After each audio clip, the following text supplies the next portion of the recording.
নমস্কার। আজ আমি করব দশম শ্রেণী এনসিইআরটি বুকের 3.4 এর 4 নম্বর অঙ্ক। 4 নম্বর অঙ্ক কি বলেছে?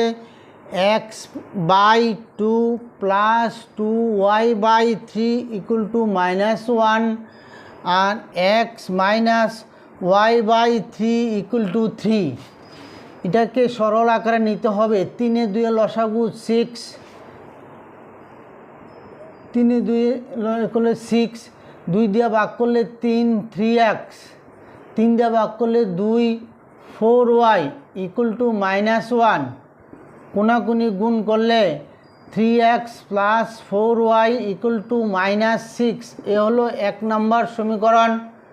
এটা লসাগু করলে 3x - y = 3 বা 3x - y 3 × 9, 2 নম্বর সমীকরণ।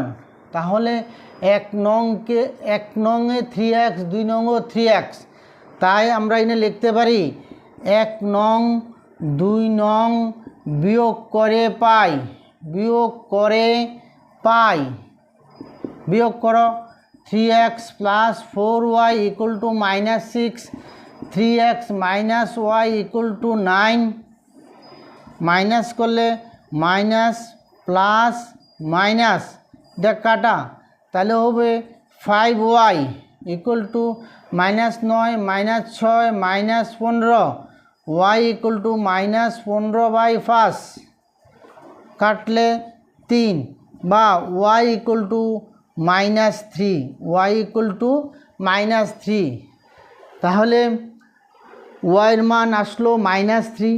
এখন y এর মান 2 নং সমীকরণে বসিয়ে পাই।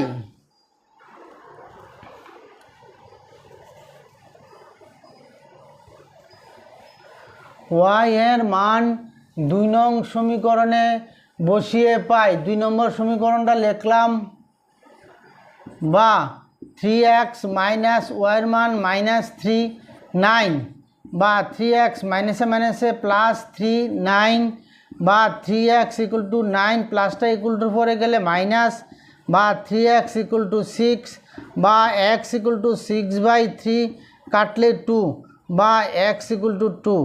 আনসার x = 2, y = 3 এ হলো উত্তর।